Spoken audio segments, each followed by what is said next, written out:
Hello అండి, నమస్కారం. సిరి entertainment ఛానల్కి స్వాగతం. నా పేరు రోజా. ఇప్పుడు నేను చెప్పబోయే స్టోరీ నీపై చాలా ప్రేమ ఉంది, ఎపిసోడ్ 101. స్టోరీలోకి వెళ్ళే ముందు చిన్న రిక్వెస్ట్. ఈ స్టోరీ మీకు నచ్చితే తప్పకుండా లైక్ చేయండి, షేర్ చేయండి, సబ్స్క్రైబ్ చేసి నన్ను ఎంకరేజ్ చేయండి. అలాగే ఇన్స్టాగ్రామ్లో కూడా నన్ను ఫాలో అవ్వండి. ఇంకా ఆలస్యం చేయకుండా స్టోరీలోకి వెళ్ళిపోదాం. రూప రూమ్లోకి రాగానే అర్జున్ తలుపు గొల్లెం పెట్టాడు. రూప వైపు రొమాంటిక్గా చూస్తూ దగ్గరగా వచ్చి తన చేతుల్లో పాలందుకున్నాడు. ఏమిటి అలా చూస్తున్నారు? నాకు మన ఫస్ట్ నైట్ గుర్తుకొస్తోంది రూప, గుర్తుకొస్తుంది. ఎందుకు గుర్తురాదు? ముందు పాలు తాగండి, చల్లారిపోతాయి అంటూ అర్జున్ సగం పాలు తాగి మిగిలిన పాలు రూపకిచ్చాడు. రూప అర్జున్ వైపు చూసి చూడనట్లు చూస్తూ ఆ పాలు తీసుకుని తాగి గ్లాస్ పక్కన పెట్టి అర్జున్ వైపు చూసింది. అర్జున్ రూప వైపు చూసి నవ్వుతూ దగ్గరగా వచ్చి, పాల మీసాలు వచ్చాయే నీకు అన్నాడు. అవునా అని రూప కూడా చిన్న నవ్వు నవ్వి తుడుచుకోవడానికి చెయ్యి ఎత్తితే తన చేతిని పట్టుకుని, నా పెదవులతో తుడుస్తాను అంటూ దగ్గరగా లాక్కుని రూప పెదవులను అందుకున్నాడు. 4 పెదవులు ఒక్కటిగా మారి ఇద్దరి ఊపిరి ఒక్కటిగా మారింది. అర్జున్ కిస్ పెడుతుంటే రూప కాళ్ళు ఎత్తి మరీ అతనికి సహకరిస్తోంది. అర్జున్ రూప నడుము చుట్టూ చెయ్యి వేసి తనని అలాగే ఎత్తుకుని బెడ్ మీదకి చేర్చాడు. వారం రోజుల నుంచి వాళ్ళు ఎదురు చూస్తున్న క్షణాలు ఇప్పుడు వాళ్ళ ముందు ఉన్నాయి. వాళ్ళ విరహ తాపానికి స్వస్తి చెప్తూ లెక్కలేనన్ని ముద్దులతో, మరెన్నో కౌగిలింతలతో ఒకరి కౌగిలిలో ఒకరు మమేకమయ్యారు. అలసి సొలసిపోయారు. ఎన్నో నిట్టూర్పులు, వేడి సెగలు వాళ్ళ విరహ తాపానికి చిహ్నాలుగా వాళ్ళ శరీరాలపై కనిపిస్తున్న తీపి గుర్తులు, చిరు చెమటలు ఎప్పటికో వాళ్ళ శరీరాలను సేద తీరుస్తూ తెల్లవారుజామున నిద్రపోయారు. తెల్లవారడంతోనే ఒకటే హడావిడి. లగేజ్ మొత్తం లారీకి ఎక్కించారు వర్కర్స్. రంగా, దీప, వర్ధన్, తేజ అన్నీ ప్యాక్ చేశారు. 1కి 2 సార్లు చూస్తూ వాళ్ళకి హెల్ప్ చేస్తున్నారు. రూప ఆ ఇంటితో తనకి ఉన్న జ్ఞాపకాలను గుర్తు తెచ్చుకుంటూ కంటతడి పెట్టుకుంది. దిస్ ఈజ్ టూ మచ్ రూపా. ఎప్పుడు చూడు ఈ సెంటిమెంట్ మాత్రం నువ్వు ఆపట్లేదు. ఇంటితో నీకంత స్వీట్ మెమరీస్ ఉంటే చెప్పు, కొనేసుకుందాము అన్నాడు అర్జున్. రూప ఏమీ మాట్లాడలేదు, కళ్ళు తుడుచుకుంది. నేను సీరియస్గా చెప్తున్నాను, ఈ ఇల్లు కొనుక్కుందామా? మీరిక్కడ ఉంటారా సార్? ఇక్కడ ఉండేటట్లయితే ఎందుకు ఖాళీ చేస్తాము? మరెందుకు సార్ కొనడం? నా కోసం మీరేమీ కొనక్కర్లేదు. మీరెక్కడ ఉంటే నేను అక్కడే ఉంటాను. అదే నాకు స్వర్గం. అయితే కళ్ళు తుడుచుకో అంటూ కళ్ళు తుడిచాడు అర్జున్. రూప అర్జున్ బయలుదేరుతుంటే ఎంత బాధపడకూడదు అనుకున్నా కన్నీళ్లు వచ్చేస్తూనే ఉన్నాయి దీపకి. దీప, నీతో చెప్పాను కదా మీ చెల్లి వెళ్ళేటప్పుడు ఇలా కన్నీళ్లు పెట్టుకోవద్దని అన్నాడు రంగా చిరుకోపంగా. నాకు తెలియకుండానే ఏడుపొస్తోందండి కళ్ళు తుడుచుకుంటూ అంది దీప. రూప దగ్గరికి వెళ్ళి తనని హగ్ చేసుకుంటూ, జాగ్రత్త రూప, అందరితో మంచిగా ఉండు, వాళ్ళ మాట విను, ఎదురు సమాధానం చెప్పకు అని అమ్మ చెప్పినట్లు జాగ్రత్తలు చెప్తోంది. రూప కూడా చాలా ఎమోషనల్ అవుతూ వాళ్ళ అక్కని అలాగే కౌగిలించుకుని, నువ్వు కూడా జాగ్రత్త అక్క, అసలే నువ్వు చాలా సెన్సిటివ్, ఎవరైనా ఏదైనా అంటే మనసుకు తీసుకోవద్దు, నాతో రోజు ఫోన్ మాట్లాడాలి, ఎప్పుడైనా కుదిరితే నేను వస్తాను, అలాగే నీకు బావగారికి కుదిరితే మా ఇంటికి రావడం మర్చిపోవద్దు అంటూ ఏడుస్తూ మాట్లాడుతోంది. వాళ్ళిద్దరూ అంతా ఎమోషనల్ అవుతుంటే అక్కడ ఉన్న వాళ్ళందరూ కూడా వాళ్ళని చూస్తూ ఏమీ మాట్లాడలేక సైలెంట్గా ఉండిపోయారు. పావుగంట అవుతున్నా వాళ్ళు అలాగే మాట్లాడుకుంటూ ఉన్నారు. అర్జున్ రూప భుజం మీద చెయ్యి వేసి, రూపా, టైం అవుతుంది, ఇప్పుడు బయలుదేరితే ఈవినింగ్కి వెళ్తాము, పోనీ ఈ పూట ఆగుదామా అన్నాడు. ఆహా వద్దు సార్, బయలుదేరదాము, అత్తయ్య గారు మన కోసం వెయిట్ చేస్తూ ఉంటారు, వెళ్ళొస్తానక్క అంటూ కళ్ళు తుడుచుకుని దీప రంగాల కాళ్లకు నమస్కరించింది. రూప నమస్కరించడం చూసి అర్జున్ కూడా వాళ్ళకి నమస్కరించాడు. రంగా, దీప వాళ్ళిద్దరిని ఆశీర్వదించి దగ్గరికి తీసుకున్నారు. వర్ధన్, తేజ మాత్రం ఫ్రెండ్లీగా కౌగిలించుకున్నారు. నీ పని బాగుంది రూప, మీ ఫ్యామిలీ సపోర్ట్ నీకు ఫుల్గా ఉంది, సెపరేట్గా క్లినిక్ కూడా నీకు, అక్కడ మహారాణివి నువ్వే, మా ఆయన ఉన్నాడు, ఎందుకు పేరుకి పెద్ద బిజినెస్ మ్యాన్. అతను తలుచుకుంటే నిమిషాల్లో నాకు క్లినిక్ పెట్టించవచ్చు. కానీ లేదు, అసలు ఆ ఆలోచన కూడా లేదు అంది తేజ వర్ధన్ వైపు చూస్తూ. This is too much Teja. అదేదో నాతోనే చెప్తే నేను ప్లాన్ చేస్తాను కదా. మా చెల్లితో చెప్తే నేనేం చెయ్యాలి? నవ్వాడు వర్ధన్. రూప అడిగితేనే వాళ్ళ ఫ్యామిలీ మెంబర్స్ ప్లాన్ చేశారా? మీరు కూడా నాకు అలా సర్ప్రైజ్ చేస్తారు అనుకున్నాను, కానీ సర్ప్రైజ్ ఇవ్వట్లేదు. తేజ మాటలకు అందరూ నవ్వారు. చిన్నారి అమృతాన్ని ఎత్తుకుని, అమ్మో, నువ్వు కూడా బాగా చదువుకోవాలి, మంచి మార్కులు తెచ్చుకోవాలి, సరేనా? అలా తెచ్చుకుంటే నీకేం కావాలంటే అవి కొనిపెడతాను అంది రూప పెద్ద డైరీ మిల్క్ చాక్లెట్ తన చేతుల్లో పెడుతూ. భలే భలే చాక్లెట్ పిన్ని, నేను బాగా చదువుకుంటాను, నాకు బోళ్ళు చాక్లెట్ కావాలి, మళ్ళీ తే అంది వచ్చి రాని ముద్దు ముద్దు మాటలతో అమృత. తన ముద్దు ముద్దు మాటలు వింటూ అందరూ నవ్వారు. చిన్నారి అమృతాని దీప చేతికి ఇచ్చి వెళ్ళొస్తానక్క అని మరొకసారి చెప్పింది రూప. రుక్మిణమ్మ వర్ధన్ వైపు చూస్తూ వెళ్ళొస్తాను కన్నా అంది. జాగ్రత్తమ్మా, టైం టు టైం మందులు వేసుకో, టయానికి తిను, కూతురు మీద ప్రేమతో కొడుకుని మర్చిపోవద్దు, నాకు కూడా ఫోన్ చేయి అన్నాడు వర్ధన్. ఇది మరీ బాగుంది, మేము కూడా మా అత్తగారిని బాగానే చూసుకుంటాము నవ్వుతూ అన్నాడు అర్జున్. రుక్మిణమ్మ, అర్జున్, రూప అందరికీ సెండ్ ఆఫ్ చెప్పి వాళ్ళ ఊరు బయలుదేరారు. నైట్ మొత్తం సరిగ్గా నిద్ర లేకపోవడంతో కార్ ఎక్కగానే నిద్రపోయింది రూప. డ్రైవ్ చేస్తూ మాట్లాడుతున్నాడు అర్జున్.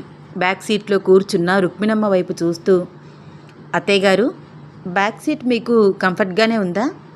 హా, బాగానే ఉంది బాబు, బాగానే కూర్చున్నాను. నిద్రపోండి, మా ఊరు వెళ్ళేసరికి చాలా లేట్ అవుతుంది. నిన్న మొన్న లగేజ్ ప్యాక్ చేయడంలో మీరు కూడా బాగా అలసిపోయారు అన్నాడు అర్జున్. అందరి గురించి ఎంతలాగా ఆలోచిస్తావు బాబు నువ్వు, చూస్తుంటే ముచ్చటేస్తోంది. నా కూతురు నిజంగా అదృష్టవంతురాలు. నీలాంటి భర్త దానికి రావడం దాని అదృష్టం, మా ఇంటి అల్లుడుగా రావడం మా అదృష్టం. అత్తయ్య గారు నన్ను పొగరడం పనిగా పెట్టుకున్నారు మీరు కూడా నవ్వాడు. పొగరడం కాదు బాబు, నిజమే మాట్లాడుతున్నాను. రూప జీవితంలో ఎన్నో ఆటుపోట్లు వచ్చాయి. అప్పుడు తన పక్కన అయిన వాళ్ళెవ్వరూ లేరు, ఒక్క నువ్వు తప్ప. మీ మధ్య ఏ రిలేషన్ లేకపోయినా తనకి అండగా నిలబడ్డావు. నీలాంటి అబ్బాయిలు ఈ రోజుల్లో చాలా అరుదు. నువ్వు కాకుండా మరొకరు ఈ స్థానంలో ఉంటే ఎలా ఉండేవాళ్ళో. వర్ధన్ లాంటి ఒక బిజినెస్ మ్యాన్ రూపకి అన్నయ్య అని తెలిసిన తర్వాత కూడా మీరు మాకు దగ్గర కావడానికి ఇష్టపడలేదు, కేవలం రూప బాధపడుతుంది అని. మా రిలేషన్ గురించి కూడా మాట్లాడకుండా సైలెంట్గా ఉండిపోయారు. మరొకరైతే ఈ అవకాశాన్ని అస్సలు వదులుకోరు. ఆస్తులు, అంతస్తులు, హోదా అని ఆశించేవారు. కానీ మీరు అలా కాదు బాబు. పైగా మీకు అల్లుడు అన్న అహంకారం అస్సలు లేదు. అత్తయ్య గారు అంటూ అమ్మ కంటే ఎక్కువగా నాకే సేవలు చేస్తున్నారు. చాలు చాలు, ఆపండి అత్తయ్య. మీ అమ్మాయి ఒక్కొక్కసారి మీలాగే మాట్లాడుతుంది. మాట్లాడుతూ చాలా ఎమోషనల్ అయిపోతుంది. నేను దేవుడిని అన్నట్లు ఫీల్ అయిపోతుంది. తన రెస్పెక్ట్, తన మాటలు విని నాకు భయమేస్తుంది. నన్ను రూప మామూలు మనిషిలాగా చూడదేమో ఇక నుంచి అని. ఇప్పుడు మీరు కూడా మొదలుపెట్టారు. మనసు ఉన్న మనుషులు ఎవ్వరైనా ఇలాగే ప్రవర్తిస్తారు. నా పొజిషన్లో మీరు ఉంటే అలాగే రియాక్ట్ అవుతారు, అలాగే హెల్ప్ చేస్తారు. ఇందులో నేను చేసింది ఏమీ లేదత్తయ్య. కానీ నాకు ఇప్పుడు కొంచెం క్లారిటీ వచ్చింది. మీ అమ్మాయి ఎందుకు అస్తమానం అలా ఎమోషనల్ అయి ఎందుకు మాట్లాడుతుందా అని ఆలోచించేవాడిని. ఇప్పుడు అర్థమైంది. మీ జీన్స్ మీ అమ్మాయికి వచ్చింది. ఆ మాటలు విని రుక్మిణమ్మ చిన్న నవ్వు నవ్వింది. చాలామంది పొగిడితే ఇష్టపడతారు బాబు. వాళ్ళు ఏమీ చేయకపోయినా ఏదో ప్రపంచాన్ని ఉద్ధరించినట్టు మాట్లాడుకుంటారు. మరి కొంతమంది చేసిన మంచి పనులు కూడా చెప్పుకోవడానికి ఇష్టపడరు మీలాగా. ఇంత మంచి కుటుంబానికి నా కూతురు కోడలుగా అవ్వడం నిజంగా దాని అదృష్టం బాబు. అంతేనంటారా? మరి రూపలాంటి మంచి అమ్మాయి నాకు భార్యగా రావడం మా అదృష్టం కాదంటారా? నవ్వుతూ అడిగాడు అర్జున్. రుక్మిణమ్మ చిన్న నవ్వు నవ్వి ఊరుకుంది. ఒక నిమిషం ఆగి, బాబు, ఇప్పుడు మా రిలేషన్ గురించి మీ ఇంట్లో అందరికీ తెలిస్తే ఏమనుకుంటారు? కొంచెం కంగారుగా ఉంది బాబు. ఎందుకు అత్తయ్య? అనుకోవడానికి ఏముంది? ఇందుట్లో ఏమీ లేదు. నేను మాట్లాడతాను, మీరు సైలెంట్గా ఉండండి. ఎక్కువగా ఆలోచించొద్దు, ప్రశాంతంగా నిద్రపోండి. మీరు నిద్ర లేచేసరికి మా ఊర్లో ఉంటారు అన్నాడు అర్జున్. రుక్మిణమ్మ అలా మాట్లాడుతూనే చిన్నగా నిద్రలోకి జారుకుంది. కాసేపటికి రూప నిద్ర లేచింది. ఆవలిస్తూ చుట్టూ చూసింది. చాలా దూరం వచ్చినట్లున్నాం సార్ అంది రూప అర్జున్ వైపు చూస్తూ. అరే లేచావా? మంచి నిద్ర పట్టింది కదా నీకు? అవును సార్. ఎక్కడి వరకు వచ్చాము? వచ్చేసాం రూప, ఇంకొక హాఫ్ అన్ అవర్ వెళ్ళిపోతాము. అర్జున్ గారు, మీరు నాకు డ్రైవింగ్ నేర్పించండి. ఏంటే సడన్గా నవ్వాడు. మీరు ఒక్కరే స్ట్రెయిన్ అయిపోతున్నారు. మరేం పర్వాలేదు, నాకు అలవాటే. నాకు తెలుసు మీకు అలవాటు ఉంది అని. మరేంటి కొత్తగా నా మీద ప్రేమ పొంగుకొస్తోంది? కొత్తగా ప్రేమేమీ పుట్టుకు రాలేదు, ఆల్రెడీ ఉంది. మీకు తెలీదా? తెలుసనుకో. కార్ డ్రైవింగ్ నేర్చుకుంటాను అని ఎందుకంటున్నావు? మీ గురించే. మీకు మాత్రం అలసట ఉండదా ఏంటి? ఎందుకే అలసట? నాకంతా నీరసం వచ్చి నిద్రపోయినప్పుడు మీకు నీరసం రావాలి కదా. మీకు కూడా నైట్ అంతా నిద్ర లేదు కదా. చిలిపిగా నవ్వుతూ అంది రూప. ఓయ్, నువ్వేం ఆలోచిస్తున్నావు? అర్జున్ రొమాంటిక్గా చూస్తూ అన్నాడు. రూప ఒక్కసారి వెనక్కి తిరిగి రుక్మిణమ్మ వైపు చూస్తూ, మీకు తెలియనట్లు యాక్ట్ చేయొద్దు. నిజంగా మీకు నిద్ర రావట్లేదా? వస్తోంది, బట్ పర్వాలేదు. ఫేస్ వాష్ చేసుకున్నానులే. అదే చెప్తున్నాను, అంత కష్టపడక్కర్లేదు కదా. నాకు కూడా డ్రైవింగ్ నేర్పితే ఇద్దరం ఒకరి తర్వాత ఒకరం డ్రైవ్ చేయొచ్చు కదా, స్ట్రెయిన్ అవ్వకుండా. సర్లే, నేర్పిస్తాను ఈసారి. మా ఆయన బంగారం, నా మాట భలే వింటాడు. దిష్టి తీస్తున్నట్లు చేతులు తిప్పి మెటికలు విరుచుకుంటూ అంది. అయితే నువ్వు ప్లాటినమా? నవ్వుతూ అడిగాడు అర్జున్. మీకు అన్నిటికీ వెటకారమే. అవును రూప, నీ బుగ్గేమిటి అలా ఎర్రగా ఉంది? అవునా అంటూ అద్దంలో తనని తాను చూసుకుంది. అమ్మో అవును, మీరే కొరికేశారు. ఇలాగే తిరిగానా నేను అందరిలో? చిచ్చి, వాళ్ళందరూ ఏమనుకుంటున్నారో ఏమిటో అంటూ అర్జున్ని ఒక్కటి కొట్టింది. ఏయ్, కొడుతున్నావేమిటి? అసలు మొగుడంటే భయం లేదు కదా నీకు? అంతా నేనే చేసినట్లు మాట్లాడుతున్నావు. నన్ను కూడా నువ్వు కొరికావు. నేనేమైనా నీలాగా బాబోయ్ అమ్మోయ్ అని అంటున్నానా?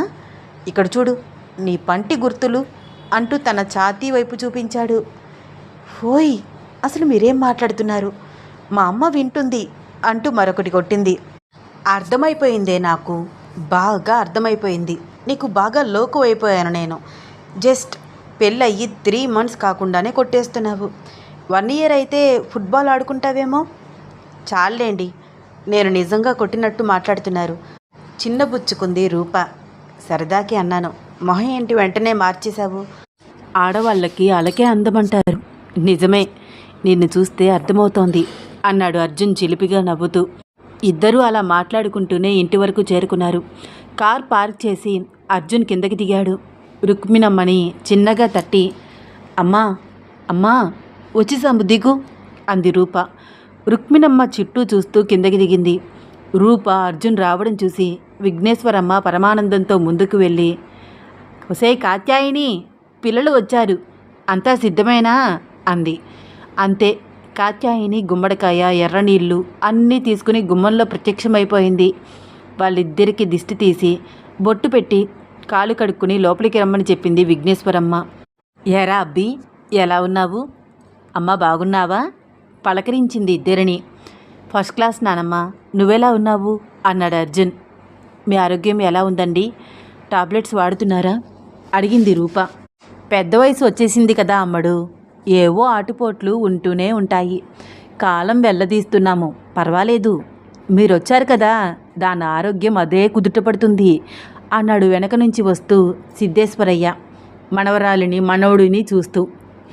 ఏంటి తాత, చాలా హుషారుగా కనిపిస్తున్నావు అన్నాడు అర్జున్. నేనెప్పుడూ హుషారేరా, మా రోజుల్లో అంటూ ఆయన ఏదో మొదలుపెట్టారో లేదో. ఆగండి, పిల్లలు ఇప్పుడే వచ్చారు, మీ గత చరిత్ర అంతా చెప్పి వాళ్ళని భయపెట్టకండి అంది విఘ్నేశ్వరమ్మ. వృద్ధ దంపతులు ఇద్దరూ ఒకరిని ఒకరు చిరుకోపంగా చూసుకుంటూ సైగలు చేసుకోవడం చూసి రూప, అర్జున్ వాళ్ళల్లో వాళ్ళే నవ్వుకుంటున్నారు. ఆ ఇంట్లో పనిచేసే ఒక అమ్మాయి గుమ్మడికాయ తీసుకువచ్చి అక్కడ పెట్టి వెళ్ళిపోయింది. కాత్యాయిని గబగబా వచ్చి అర్జున్ రూపల వైపు చూస్తూ నవ్వుతూ, ఇంత లేట్ అయిందేమిట్రా అడిగింది. ఏం చేయను, ట్రాఫిక్ జామ్ అయింది మధ్యలో. అయినా నేను చాలా త్వరగానే తీసుకొచ్చానమ్మా. మీకోసం వెయిట్ చేస్తూ కూర్చున్నాను. సరే, సరిగ్గా నుంచోండి, మీ నానమ్మ దిష్టి తీస్తుంది. ఇంకా ఎన్నిసార్లు దిష్టి తీస్తారు? ఇప్పుడే కదమ్మా నల్ల నీళ్లు దిష్టి తీశారు. ఒరేయ్, అవి నల్ల నీళ్లు కాదు, ఎర్ర నీళ్లు. గుమ్మడికాయ కూడా దిష్టి తీస్తే దోషం పోతుంది అంటూ వాళ్ళిద్దరినీ నుంచోపెట్టి, తల్లి దిష్టి, తండ్రి దిష్టి, ఇరుగు దిష్టి, పొరుగు దిష్టి, వాళ్ళ దిష్టి, వీళ్ళ దిష్టి అన్నీ విరగడైపోవాలి. మీ మీద పడ్డ దిష్టి కళ్ళు బల్లున బద్దలైపోవాలి అని విఘ్నేశ్వరమ్మ వణుకుతూ గుమ్మడికాయ తిప్పడం చూసి నవ్వుతూ, అమ్మా ఏంటి ఇవన్నీ అవసరమా అన్నాడు అర్జున్. నోరు మీరా, నరదిష్టికి నల్లరాయి బద్దలవుతుంది అంటారు. చూడముచ్చటగా ఉన్నారు మీరు. ఎంతమంది దిష్టి తగిలిందో ఏమో, ఎంతమంది కళ్ళు పడ్డాయో ఏమో అంది విఘ్నేశ్వరమ్మ. దిష్టి తీసిన గుమ్మడికాయ పనివాళ్లకు ఇవ్వగానే అది తీసుకుని దూరంగా వెళ్ళిపోయారు. వాళ్ళిద్దరూ గుమ్మంలోకి రాగానే కుటుంబం మొత్తం అక్కడికి వచ్చి నిలబడడం, వాళ్ళిద్దరికీ అంత ప్రిఫరెన్స్ ఇవ్వడం, ఎంతో చక్కగా మాట్లాడడం వెనక నుంచి చూస్తున్న రుక్మిణమ్మకు ఎంతో ఆనందాన్ని ఇస్తోంది. తెగ మురిసిపోతూ దూరంగా నుంచుని చూస్తోంది. కాత్యాయిని అప్పుడు గమనించింది రుక్మిణమ్మని. ఒరేయ్, ఆవిడ వర్ధన్ వాళ్ళ అమ్మగారు కదా? హా అవునమ్మా. మీతో పాటు వచ్చారా? అవును, నేనే తీసుకొచ్చాను. అరే, అయితే బయటే నుంచోపెట్టావు, రండమ్మా రుక్మిణమ్మ గారు లోపలికి రండి నవ్వుతూ పలకరించింది కాత్యాయిని. రుక్మిణమ్మ చేతుల్లో లగేజ్ చూసి, అయ్యో మీరు అవన్నీ మోసుకురావద్దు, పనివాళ్ళు ఉన్నారు. ఎలా ఉన్నారు?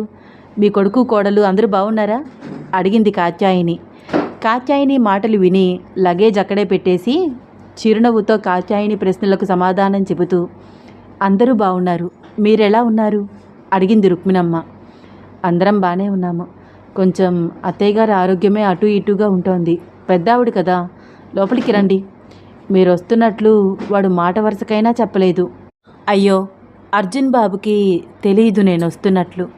అప్పటికప్పుడు బయలుదేరాను. అవునా, పర్వాలేదులేండి, రండి అంటూ కాత్యాయిని ముందుగా నడిచింది. రూప, అర్జున్, రుక్మిణమ్మ ముగ్గురు లోపలికి వెళ్ళారు. వాళ్ళు ఇంటికి చేరిన కాసేపటికి పెద్ద ట్రక్ లారీ ఆ ఇంటి ముందాగింది. పనివాళ్ళు లగేజ్ మొత్తం కిందకి దింపుతున్నారు. కాత్యాయిని అందరికీ వేడి వేడి కాఫీ తీసుకువచ్చి అందించి, ఇప్పుడు చెప్పండిరా కబుర్లు, ఎన్ని రోజులైంది మనస్ఫూర్తిగా మాట్లాడుకుని, ఎప్పుడు చూడు హడావిడి అంది. ఇకపై ఇక్కడే ఉంటాం కదమ్మా, మాట్లాడుకోవచ్చు. రూపా, లగేజ్ దింపుతున్నారు, వెళ్ళి చూడు అన్నాడు అర్జున్. హా అలాగే అండి అంటూ కాఫీ కప్తో సహా వెళ్తున్న రూపని ఆపేసి, అమ్మాయి నువ్వు కూర్చో, వాడేం చెప్పినా సరే తలాడిస్తావు. అక్కడ అంతమంది పనివాళ్ళు ఉన్నారు కదా, వాళ్ళు చూసుకుంటారు, నువ్వు ప్రశాంతంగా కాఫీ తాగు అని రూపని కూర్చోపెట్టి, ఏంట్రా నువ్వు పిల్ల మీద అంత పెత్తనం చేస్తున్నావు అంది కాత్యాయిని కొడుకు వైపు కోపంగా చూస్తూ. అమ్మా, ఇది టూ మచ్ అనిపించట్లేదు? నీ కోడల మీద నీకెంత ప్రేమ ఉంటే మాత్రం కొడుకుని ఇలా బ్లేమ్ చేయడం ఏమీ బాగోలేదు. ఎక్స్పెన్సివ్ థింగ్స్ ఉన్నాయి. వర్కర్ సిస్టమ్ వచ్చినట్లు దింపితే బ్రేక్ అవుతాయి కదా. గ్రూప్ అయితే జాగ్రత్తగా చూస్తుందని చెప్పాను. ఏం కాదులే, వాళ్ళు చూసుకుంటారు. మీరు నైట్ ఏం తింటారు? టిఫిన్ చేయనా? వేడివేడిగా అన్నం కూర వండి పెట్టనా? ఏం చేయను అడిగింది కాత్యాయిని. ఏదైనా పర్వాలేదు అత్తయ్య గారు, అమ్మ మాత్రం టిఫిన్ చేస్తుంది అంది రూప. రుక్మిణమ్మ గారిని రూప అమ్మ అని పిలవడం గమనించి కూడా గమనించినట్లు సైలెంట్గా ఊరుకుంది కాత్యాయిని. అవును, నాన్న కనిపించట్లేదు, ఎక్కడికి వెళ్ళారమ్మా? ఇల్లంతా ఒక్కసారి తిరిగి వచ్చి అడిగాడు అర్జున్. నీకు తెలుసు కదరా, మీ నాన్న తన కోడల కోసం ఈ ఊర్లో ఒక పెద్ద హాస్పిటల్ కట్టిస్తున్నారని. ఆ హాస్పిటల్ అరేంజ్మెంట్స్ అన్నీ చూడడానికి వెళ్ళారు. ట్రీట్మెంట్కి సంబంధించిన ఎక్విప్మెంట్స్ అన్నీ వచ్చాయి, అందుకనే వెళ్ళారు. వచ్చేస్తూ ఉంటారు. రూపా, వింటున్నావా? త్వరలోనే ఈ ఊరిలో ఒక మంచి పేరు తెచ్చుకుంటావు డాక్టర్ అమ్మగా నవ్వాడు అర్జున్.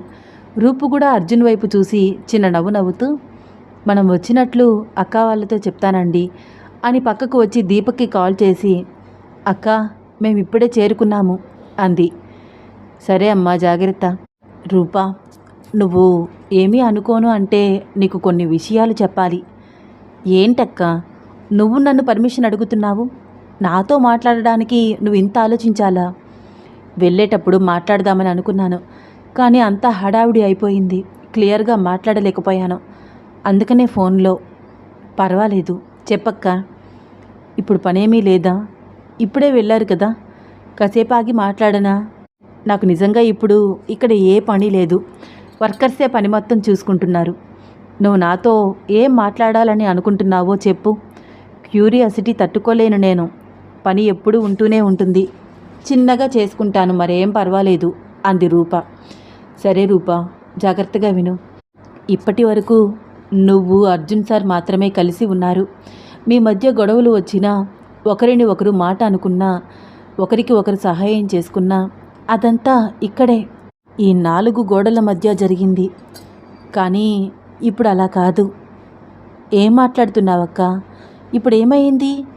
నువ్వు నాతో ఏం చెప్పాలనుకుంటున్నావు? చెప్తున్నాను, నువ్వు మధ్యలో మాట్లాడించుకు. ఓకే చెప్పు, ఏంటి? ఇప్పుడు నువ్వు ఉమ్మడి కుటుంబంలో ఉండాలి రూపా. కొంచెం జాగ్రత్తగా ఉండు. అందరిలో అర్జున్తో జాగ్రత్తగా మసులుకో. మర్యాద ఇచ్చి మాట్లాడు. ఇక్కడ చనువుగా ఉన్నట్లు అక్కడ ఉండకు. అక్కా, నాకు తెలుసు కదా, అలా ఎందుకుంటాను? ప్లీజ్ రూపా, చెప్పేది విను. అక్కగా మాట్లాడట్లేదు, నేను అమ్మగా ఆలోచించి చెప్తున్నాను. నీకు నేనే కదా అన్నీ చెప్పాలి. ఆ మాటకి రూప కళ్ళల్లో కన్నీళ్ళు. సరే చెప్పక్క. పెద్దవాళ్ళు ఏమైనా అంటే విని విననట్లు ప్రవర్తించు. మనసుకు తీసుకోవద్దు. వాళ్ళు ఏదైనా పని చెప్తే మనసు పెట్టి చెయ్యి. జాగ్రత్తగా మసులుకో. మీ అత్తగారికి నీకు ఎప్పుడైనా ఏదైనా గొడవ జరిగితే నువ్వు ఒక మెట్టు తగ్గు రూపా. ఆవిడ మాటని తీసి పడేయకు.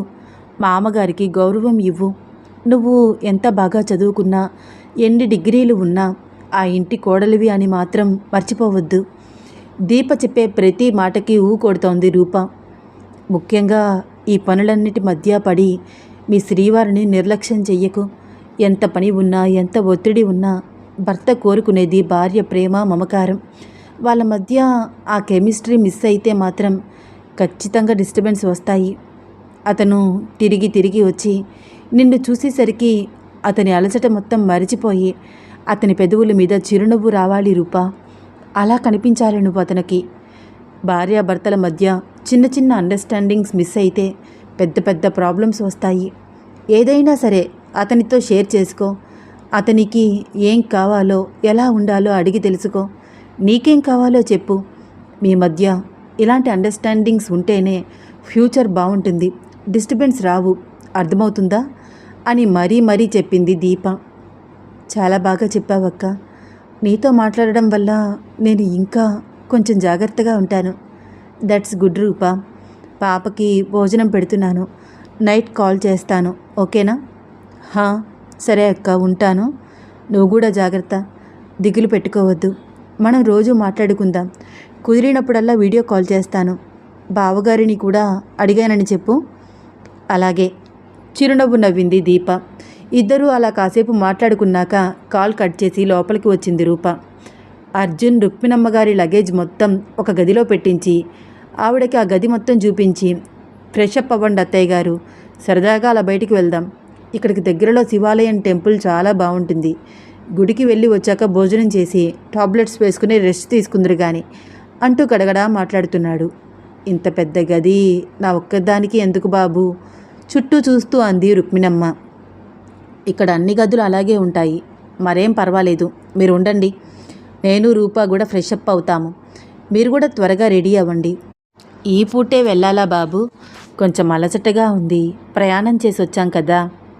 ఓ సారీ అత్తయ్య, నిజమే.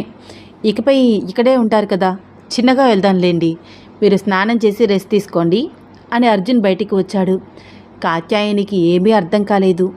అర్జున్ రుక్మిణమ్మని అత్తయ్య గారు అని పిలవడం, రూప అమ్మ అమ్మ అంటూ పలకరించడం చూసి ఏంటో విషయం తెలుసుకోవాలి అనుకుంది. అర్జున్ రుక్మిణమ్మ గారికి గది చూపించి బయటికి రాగానే, అర్జున్ ఒకసారి ఇలా రారా, మాట్లాడాలి పిలిచింది. వస్తున్నానమ్మా అంటూ అటుగా వెళ్తున్న అర్జున్ గుమ్మంలో నుంచుని లగేజ్ మొత్తం కిందకి దింపిస్తూ అన్నీ వచ్చాయా లేదా అని చెక్ చేస్తూ 1 2 3 అని కౌంట్ చేస్తూ ఆలోచిస్తున్నట్లు ఎక్స్ప్రెషన్ పెడుతున్న రూప ఫేస్ ఎక్స్ప్రెషన్స్ చూసి చిన్నగా నవ్వుతూ, అమ్మతో మాట్లాడి వచ్చాక నా డార్లింగ్తో మాట్లాడుకోవచ్చులే అనుకుంటూ వంటింట్లోకి వెళ్ళాడు. అప్పటికే కాత్యాయని వంట స్టార్ట్ చేసింది. గుత్తి వంకాయ కూర గుమగుమలాడుతోంది. మరొక స్టవ్ మీద పప్పు పులుసు ఉడుకుతోంది. అబ్బా అమ్మా, నీ చేతి వంట గుమ్మగుమ్మలు, నోరు ఊరిపోతోంది అంటూ వంటింట్లోకి వచ్చాడు అర్జున్. పిచ్చి సన్నాసి, ఆకలేస్తోందేమోరా నీకు, అందుకనే అలా అనిపిస్తోంది. ఒక్క అరగంట వడ్డించేస్తాను, అయిపోతుంది. సర్లే అమ్మా, నేనింకా ఫ్రెష్ అప్ అవ్వాలి. డిన్నర్కి ఏమీ తొందర లేదు. ఇంతకీ పిలిచావు, ఏంటి విషయం? ఏమైనా కావాలా? నాకేం వద్దు కానీ రూప రుక్మిణమ్మ గారిని అమ్మ అంటోందేమిటి? నువ్వేమో ఏకంగా అత్తగారు అని పిలుస్తున్నావు. ఊరికే వరుసలు కలిపి పిలుచుకుంటున్నారా? అడిగింది. అమ్మా, నీతో ఈ విషయం మాట్లాడాలి అంటే చాలా టైం పడుతుంది. ఒక్క మాటలో చెప్తాను, అర్థం చేసుకుంటావా? చెప్పు, కొడుకు వైపు పరీక్షగా చూస్తూ అంది. రుక్మిణమ్మ గారు నాకు నిజంగా అత్తగారే. రూప ఆవిడకి కడుపున పుట్టిన కూతురు. హా, ఏం మాట్లాడుతున్నావురా నువ్వు? ఆశ్చర్యంగా చూస్తోంది కాత్యాయని. చెప్తే నమ్మవు, అంతా సినిమా స్టోరీలాగా ఉంటుంది. తర్వాత మాట్లాడదామా? లేదు, ఇప్పుడే చెప్పు. నాకు అసలే ఆతృత ఎక్కువ, నీకు తెలుసు కదా. నువ్వు ఒక్కదానివే ఇలా ఉంటావా? ఆడవాళ్ళందరూ కూడా ఇలాగే ఉంటారా? నవ్వాడు అర్జున్. నోరు మూసుకుని చెప్పు, పెద్ద ఫోర్స్ కొడుతున్నావు. అర్జున్ తల మీద మొట్టికాయ వేసింది. అబ్బా అమ్మా, అనుకుంటూనే ఉన్నాను నువ్వు మొట్టికాయ వేస్తావు అని. అయినా నీకు ఈ మొట్టికాయలు వేసే అలవాటు ఏమిటి? చంపేస్తున్నావు. నా తిట్లు మొట్టికాయలు నీకు ఆశీర్వాదాలురా, నవ్వింది. తల రుద్దుకుంటూ అర్జున్ కూడా నవ్వాడు. సరేగానే ముందు విషయం చెప్పు. నిజంగా వాళ్ళిద్దరూ తల్లి కూతుర్లా? ఇదేం ట్విస్ట్రా బాబు, నీకెలా తెలుసు? మరి ఇన్ని రోజులు రూప అనాథ అని ఎందుకు చెప్పావు? పెళ్ళిలో కూడా ఏదో చుట్టాలు ఉన్నట్లు ఉన్నారు కదరా వాళ్ళు. ఇలా ప్రశ్నల పరంపర మొదలుపెట్టింది కాత్యాయిని. అమ్మ ఆగు, చెప్తాను. మాకు కూడా ఈ మధ్య తెలిసింది. రూప చిన్నప్పటి ఫోటోలు మొన్న ఇల్లు సర్దుతున్నప్పుడు రుక్మిణమ్మ గారు గుర్తుపట్టి ఇవి నా కూతురు ఫోటోలు అంటూ ఆవిడ గతం మొత్తం చెప్పుకొచ్చింది. అలా మాకు తెలిసింది రూప స్వయాన రుక్మిణమ్మ గారి అమ్మాయి అని. కట్ చేస్తే వర్ధన్, తేజ వదిన అన్నయ్యలు అయిపోయారు. రుక్మిణమ్మ గారేమో రూపకి అమ్మ, నాకు అత్తగారు అయ్యారు. నవ్వాడు. ఏమోరా, నాకు అర్థం అవ్వనట్లు అనిపిస్తోంది. త్వరగా డీటెయిల్గా చెప్పు. అబ్బా అమ్మా, డీటెయిల్గా చెప్పాలి అంటే చాలా టైం పడుతుంది. నాకు ఆకలి వేస్తోంది. నేను ఫ్రెష్ అప్ అయి వచ్చాక మాట్లాడుకుందాం. సర్లే, అయితే నీకు అత్తగారి ఇల్లు ఉందన్నమాట. ఇన్ని రోజులు మనసులో ఎక్కడో దిగులుగా ఉండేదిరా. నా కొడుకుకి అత్తగారి ఇంటి ముచ్చట్లు ఏమీ తీరవు. అల్లుడుగా వాడు 4 రోజులు అత్తగారింటికి వెళ్ళేదే లేదా అని బాధపడుతూనే ఉండేదాన్ని. ఇప్పుడు అలా బాధపడాల్సిన అవసరం లేదు కదా, నవ్వింది. నువ్వు హ్యాపీ కదమ్మా? ఫుల్ హ్యాపీరా. వర్ధన్ కూడా చాలా మంచివాడు. తేజ అయితే చెప్పక్కర్లేదు, చాలా సరదా పిల్ల. మనమందరం ఒక్కచోట చేరితే పెద్ద కుటుంబం కదా, అంది కాత్యాయిని. అంతే కదా మరి. రూప కూడా చాలా హ్యాపీ ఫీల్ అయింది. సరే, స్నానం చేసి వస్తాను, ఆకలిగా ఉంది, వడ్డించమ్మా అంటూ అర్జున్ మళ్ళీ తిరిగి రూమ్ లోపలికి వస్తూ రూపా గట్టిగా పిలిచాడు. అర్జున్ అంత గట్టిగా పిలవడంతో గబగబా లోపలికి వస్తూ వస్తున్నానండి, ఒక్క నిమిషం అంది. నేను ఇక్కడ ఉన్నాను, మన రూమ్ పైన, తెలుసు కదా నీకు? తెలుసు. సరే, నేను ఫ్రెష్ అప్ అవ్వడానికి వెళ్తున్నాను, నాకు ఒక టవల్ తీసుకుని వచ్చేసేయ్. ఇది టూ మచ్ అనిపించట్లేదు సార్కి? గట్టిగా అరుస్తున్నారు. మన రూమ్ పైన రా అంటూ. టవల్ కూడా నేను ఇవ్వాలా? బాగా ఎక్కువ అయ్యింది సార్కి అనుకుంటూ టవల్ తీసుకుని మెట్లు ఎక్కుతూ అర్జున్ వైపు చూసింది. అర్జున్ అలా చిరునవ్వుతో చూస్తున్నాడు. ఇది టూ మచ్ అనిపించట్లేదు మీకు? కళ్ళతోనే అడిగింది. చెప్పింది చెయ్యి. చిరునవ్వు నవ్వుతూ కన్ను కొట్టి రూమ్లోకి వెళ్ళిపోయాడు. రూప సగం స్టెప్స్ ఎక్కాక గమనించింది నైట్ డ్రెస్ మర్చిపోయాను అని. మళ్ళీ కిందకి దిగి ఆ లగేజ్లో వాళ్ళ బ్యాగ్ బయటికి లాగి జిప్పు ఓపెన్ చేసి అర్జున్కి ఒక నైట్ డ్రెస్ కూడా తీసుకుని స్టెప్స్ ఎక్కి అర్జున్ రూమ్ వైపు వెళ్ళింది. ఈ స్టోరీలో నెక్స్ట్ ఏమవుతుంది తెలుసుకోవాలని ఉందా? అయితే వచ్చే ఎపిసోడ్ కోసం వెయిట్ చేస్తూ ఉండండి. ఈ స్టోరీ మీకు నచ్చితే తప్పకుండా లైక్ చేయండి, షేర్ చేయండి, సబ్స్క్రైబ్ చేసి నన్ను ఎంకరేజ్ చేయండి. అలాగే ఇన్స్టాగ్రామ్లో కూడా నన్ను ఫాలో అవ్వండి. ధన్యవాదాలు.